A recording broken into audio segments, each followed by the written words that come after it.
Today I'm taking a look at the Prostormer 8-inch table saw. That's neat. So we got a vacuum attachment, so if you want to attach just a straight shop vac to this, we can do that. We got our miter, that is adjustable for different angles. We got our blade guard, and we got a riving knife. Here's our fence. So this is a standard clamp-on style fence. This is not going to be a ball and pinion. Ball and pinion are the best, but for the price, this is exactly what I expected to get with this saw. We got our instructions, and here we got the saw. So it's currently upside down. I can see that we got nice rubber feet on here, which is excellent. We got a nice open frame on here, which is going to be great in the event that we actually have to go in there and change anything. And it's also going to make it a lot lighter. So if you actually have to carry this from site to site, that's going to make your life a lot easier. So it does appear to be a cast hand painted table. This is a plastic blade guard. It looks like it's got a key right there, so you can easily pop that guy out. Got a couple of gauges on here, and these are in metric, which is going to be interesting for me. It's not a huge deal because I'm usually going to be measuring from the fence to the blade anyway with my own measurement, because I find that these are never really accurate, but I still would have preferred to have this in inches. Now, one thing I do really like to see that I did not expect is we actually have this, so the whole thing can slide out. So what that means is you can put your fence on here, and then instead of moving the fence in and out, we can just move the entire thing.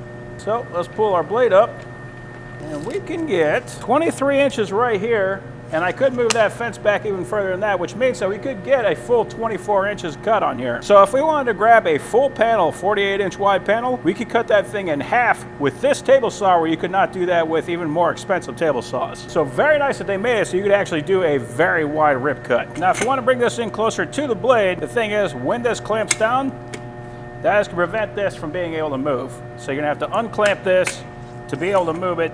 So you're not really going to be able to move it willy-nilly, but you are going to be able to get a much wider cut if that's something that you need. If we bring this blade all the way out, of about 3 inches of cut. And we can also adjust the bevel. So we just move that to whatever position we want. If we wanted a 30, if we wanted a 45, you can see the indicator right here. Just line it up with whatever you want, and then you can lock that back down.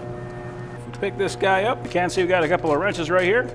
So in the event you need to change that blade out, you're going to have all the tools you need right here. Did also notice in the foam packaging, we got our push knife, a fence attachment. So pretty standard push tool, but one of the neat things, I actually got a spot to put it. Very neat. Very nice I don't have to break out an Allen set to pull this plate off. But if we look in there, we can't see we got a nut right there, so we can easily change that out. And they actually put a little guard right here, so it's going to help to direct the dust down into the dust collector. So I want to attach my riving knife. That is going to attach right here. You can use the included wrench to make that happen. I'm going to loosen up this bolt. So it's going to sit right behind this plate. And then we lock it back down. I can put my guard back on and lock that back down. So we just line that up with that hole. We got a thumb nut. Toolless design. Very nice. As to prevent any of those chips from coming back up and flying into our face, you still want to wear eye protection. And it's going to give us a spot for another dust extractor. So this can attach to those.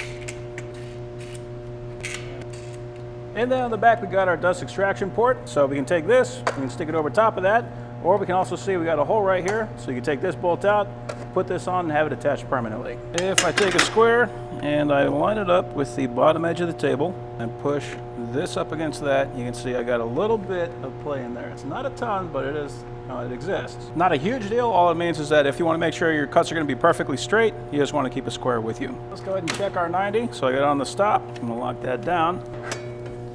And that does look perfect, which is excellent. So what that means is that the stops that are put in from the factory are good. Now I want to make a 20-inch rip on this.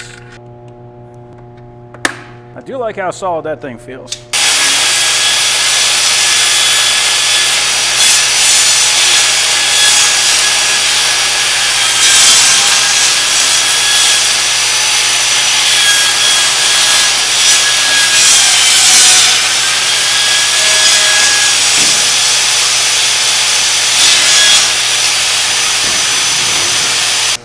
Got a 20-inch rip.